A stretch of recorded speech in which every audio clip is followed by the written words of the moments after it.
तो क्या नीतीश कुमार का होगा शिंदे जैसा हाल? क्या नीतीश कुमार को छोड़नी पड़ेगी मुख्यमंत्री की कुर्सी? क्या भारतीय जनता पार्टी अब नीतीश कुमार के खिलाफ कर रही है बड़ी तैयारी? बिहार की राजनीति में गृह मंत्री अमित शाह के एक बयान ने इस वक्त खलबली मचा दी है। इसके साथ ही नीतीश कुमार को लेकर कई सवाल उठ रही हैं।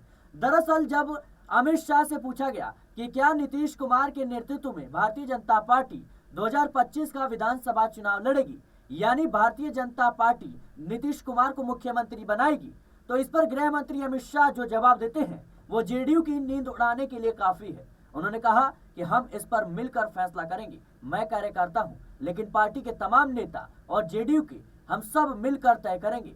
और आपको याद होगा कि हाल ही में महाराष्ट्र विधानसभा चुनाव की समाप्ति हुई और किस तरीके से एकनाथ शिंदे तमाम तरह के दावे करते हुए नजर आ रहे हैं। वो कह रहे हैं कि हमारी बैठक में बात हुई थी कि आपको मुख्यमंत्री बनाया जाएगा, आपके नेतृत्व में चुनाव लड़ा जाएगा, लेकिन ऐसा होता हुआ नहीं नजर आया।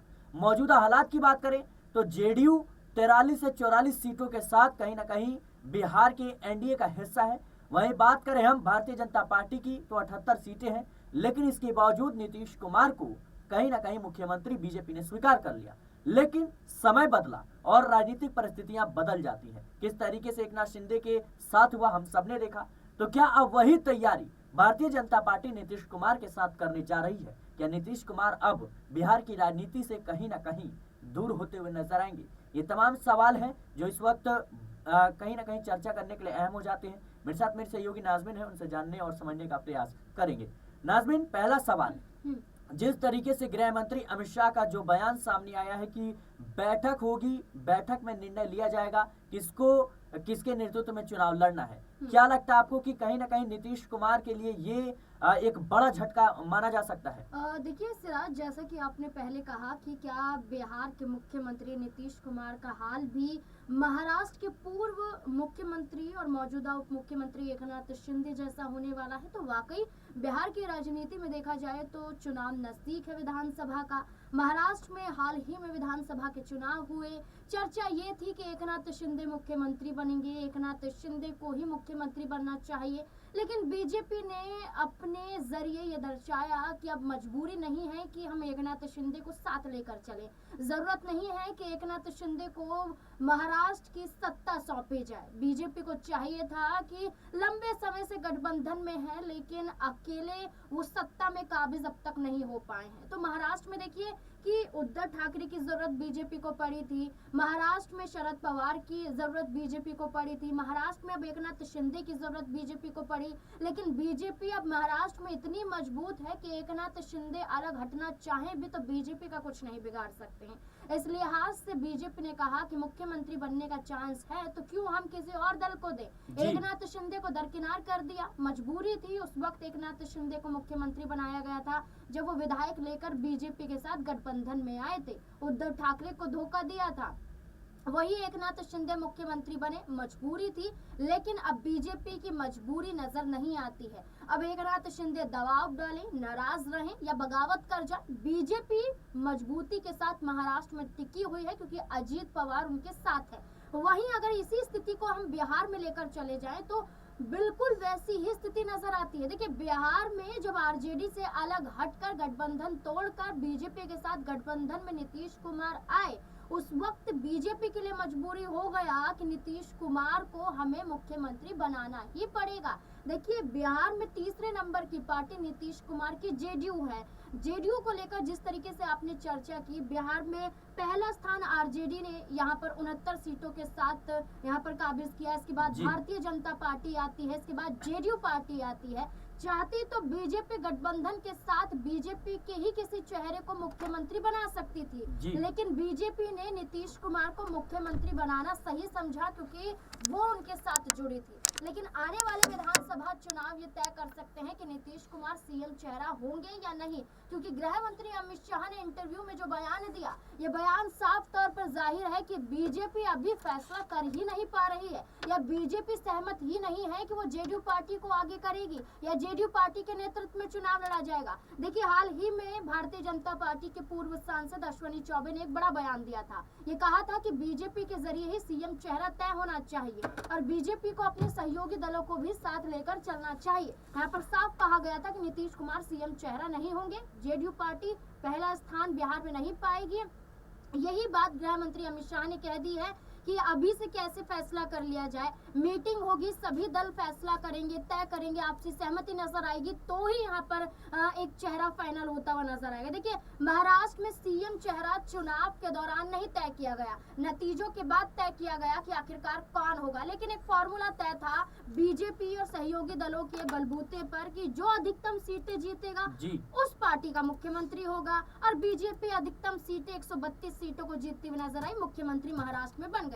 अब बिहार में भी अगर बीजेपी अधिकतम सीटें जीत जाती है तो आप साफ तौर पर देख सकते हैं कि नीतीश कुमार का पत्ता जो अभी से कटने की चर्चाएं तेज हो रही हैं, विधानसभा चुनाव के परिणाम के साथ साथ नीतीश कुमार के हाथों से मुख्यमंत्री की गद्दी भी छिन जाएगी। अच्छा नाज़मीन, जिस तरीके से देखा जाए तो अभी भारतीय जनता पार्टी के बड़े नेता और केंद्रीय मंत्री गिरिराज सिंह ने हिंदू स्वाभिमान यात्रा निकाली। इसके बाद से देखा गया कि लल्लन सिंह ने खास तौर पर बयान दिया कि नीतीश कुमार इस बात को बखूबी समझते हैं कि उन्हें मुस्लिम वोट नहीं करते, फिर भी नीतीश कुमार कहीं ना कहीं सबके लिए काम करते हैं। क्या इसको इससे जोड़कर देखा जा सकता है कि कहीं ना कहीं भारतीय जनता पार्टी ने अभी से ही वो जो कोर हिंदुत्व वाली राजनीति है उसकी शुरुआत कर दी है और कहीं ना कहीं बखूबी लल्लन सिंह के बयान के बाद से नीतीश कुमार के तमाम जो नेता हैं वो सफाई देते हुए नजर आए थे? क्या लगता है आपको? देखिए, वक्फ बोर्ड का मुद्दा चला था, संसद के अंदर उठा था, तो वक्फ बोर्ड बिल के समर्थन में खुद केंद्रीय मंत्री और मुंगेर से सांसद लल्लन सिंह देखे गए थे। लल्लन सिंह ने कहा था कि मुस्लिमों के लिए ये बिल विरोधी रूप में साबित नहीं होगा बल्कि उनके लिए हितैषी होगा, उनके हितकारी के लिए ये बिल लाया जा रहा है। लेकिन वहीं दूसरी तरफ अगर हम देखें, इस बिल के तहत वक्फ की जमीनों पर एक तरीके से कब्जा करने की बात की जाती है, रोक लगाने की बात की जाती है, इन जमीनों को सरकारी खजाने में भेजने की बात की जाती है। वहीं नीतीश कुमार के नेतृत्व में ये कहा जाता है कि वक्फ बोर्ड की जितनी जमीनें अवैध पाई जाती हैं हम उन पर मस्जिद और मदरसों का निर्माण करेंगे। तो नीतीश कुमार तो अल्पसंख्यकों के साथ नजर आते हैं, वहीं लल्लन सिंह का ये बयान अल्पसंख्यक यानी कि ओबीसी के विरुद्ध में नजर आता है, जब वो बड़े मन से ये कह देते हैं कि नीतीश कुमार सबके हैं, सबके लिए काम करते हैं, लेकिन एक वर्ग है ओबीसी वर्ग, वो नीतीश कुमार को पसंद नहीं करता, वो नीतीश कुमार को कभी वोट नहीं देता। देखिए, बीजेपी में भी कई ऐसे दिग्गज चेहरे हैं, शहनवाज हुसैन का नाम ले लीजिए, वो भी भारतीय जनता पार्टी के महज प्रवक्ता नहीं है, बल्कि शहनवाज हुसैन भी दिग्गज नेता है, बीजेपी के लिए अभी भी काम करते हैं और बीजेपी के लिए लेकिन नाज़मीन, जिस तरीके से जो हिंदू स्वाभिमान यात्रा गिरिराज सिंह ने निकाली और भारतीय जनता पार्टी ने इससे किनारा कर लिया, क्या लगता है आपको कि कहीं ना कहीं गिरिराज सिंह के खिलाफ कोई भी कदम ना उठाना भारतीय जनता पार्टी का इस बात का संकेत है कि भारतीय जनता पार्टी ने अपने तमाम नेताओं को कहीं ना कहीं उस काम पर लगा दिया है कि आप राजनीति की जो चटाई है उसे आप बिछाइए जिसके तहत कहीं ना कहीं जिन मुद्दों के तहत 2025 का चुनाव लड़ा जाएगा? देखिए, केंद्रीय मंत्री गिरिराज सिंह की अगर हम चर्चा करें तो हिंदू स्वाभिमान यात्रा निकालते हैं, यानी कि उनका जो स्लोगन था वो इस आधार पर था कि जो बिहार के हिंदू हैं, जो देश भर के हिंदू हैं, वो अपने ही देश में सुरक्षित नहीं है, उन पर खतरा मंडरा रहा है, उन्हें अपनी सुरक्षा करनी पड़ेगी और हथियार हाथ में लेने पड़ेंगे। और इतना ही नहीं, गिरिराज सिंह ने हाथ में त्रिशूल लेकर इस बात का संकेत भी दिया कि हमें हिंदू स्वाभिमान यात्रा के जरिए हिंदुओं की रक्षा करनी है। लेकिन बीजेपी ये कहती है कि बीजेपी कभी भी सांप्रदायिक उन्माद को लेकर बढ़ावा नहीं देती है, बीजेपी सबके लिए काम करती है, बीजेपी के लिए हर वर्ग हर धर्म समान है। और बीजेपी ये कहती है कि गिरिराज सिंह जो यात्रा निकाल रहे हैं ये कहीं ना कहीं सांप्रदायिक दंगों को भड़काने जैसा ही है, और यही हमला तेजस्वी यादव ने भी किया, नीतीश कुमार की पार्टी ने भी इस यात्रा से किनारा कर लिया। लेकिन देखिए, अगर हम बात करें कि कोई एक्शन नहीं होता है या यात्रा रोकी नहीं जाती है तो ये जाहिर है कि बीजेपी ने खुले तौर पर तो विरोध कर दिया कि हम समर्थन नहीं कर रहे, लेकिन दूसरी तरफ एक वोट बैंक को साधने के लिए गिरिराज सिंह की यात्रा एक सफल यात्रा के रूप में भी देखी जा रही है, जिससे जी। वोट बैंक बिहार में बीजेपी के लिए एक इकट्ठा होता हुआ नजर आ रहा है। नाज़रीन, एक अहम सवाल ये हो जाता है कि क्या नीतीश कुमार को इस बात का आभास हो चुका है, क्योंकि नीतीश कुमार भी राजनीति के बड़े खिलाड़ी माने जाते हैं। क्या लगता है आपको कि वो पलटी मारते हुए नजर आएंगे? देखिए, नीतीश कुमार के लिए तेजस्वी यादव हमेशा से ये कहते हैं कि वो उनके चाचा हैं, वो उनका सम्मान करते हैं। नीतीश कुमार ने बीजेपी के साथ हाथ मिलाकर सबसे बड़ी गलती कर ली है।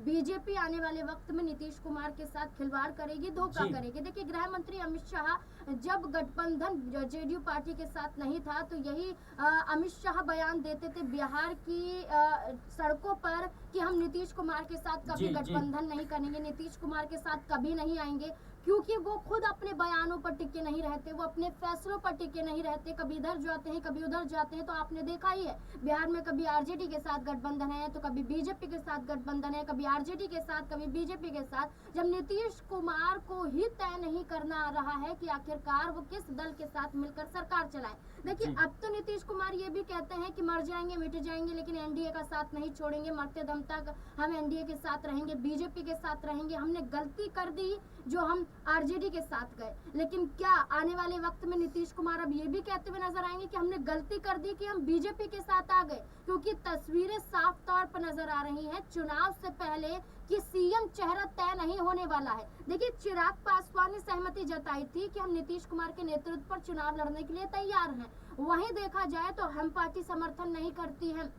उपेंद्र कुशवाहा का जिक्र करें, वो इस समर्थन में कुछ नहीं कहते हैं। वैसे ही 36 का आंकड़ा यहाँ पर नीतीश कुमार और उपेंद्र कुशवाहा का देखने को मिलता है, जी। बेशक एक दल में हो। वहीं पशुपति पारस की बात करें, वो तो एनडीए से अलग हटने की तैयारियां कर रहे हैं, तो वो नीतीश कुमार के समर्थन में क्या बयान देंगे? तो ये साफ तौर पर नजर आता है कि नीतीश कुमार के लिए एक बड़ा जाल बन रहा है बिहार में, और विधानसभा के चुनाव नीतीश कुमार के लिए जरूरी हो जाते हैं कि एक सही फैसला वो ले ले, वरना नीतीश कुमार के हाथों से 10वीं बार मुख्यमंत्री बनने का सपना भी टूटेगा, सीएम कुर्सी भी जाएगी और सत्ता से भी बेदखल होते हुए नजर जी बिल्कुल दर्शकों, जाहिर सी बात है कि जिस तरीके से गृह मंत्री अमित शाह का यह बयान सामने आया है, इसके माध्यम से अब लगातार कयास लगाए जा रहे हैं कि नीतीश कुमार का हाल भी एकनाथ शिंदे की तरह होने वाला है। जाहिर सी बात है कि जिस तरीके से भारतीय जनता पार्टी ने प्रचंड जीत हासिल की, भले ही बहुमत के आंकड़े को नहीं छू पाई, लेकिन कहीं ना कहीं सरकार बनाने में मुख्य भूमिका के तौर पर बड़ी पार्टी के तौर पर भारतीय जनता पार्टी सामने आई। इसके बाद देखा गया कि एकनाथ शिंदे के तमाम कोशिशों के बावजूद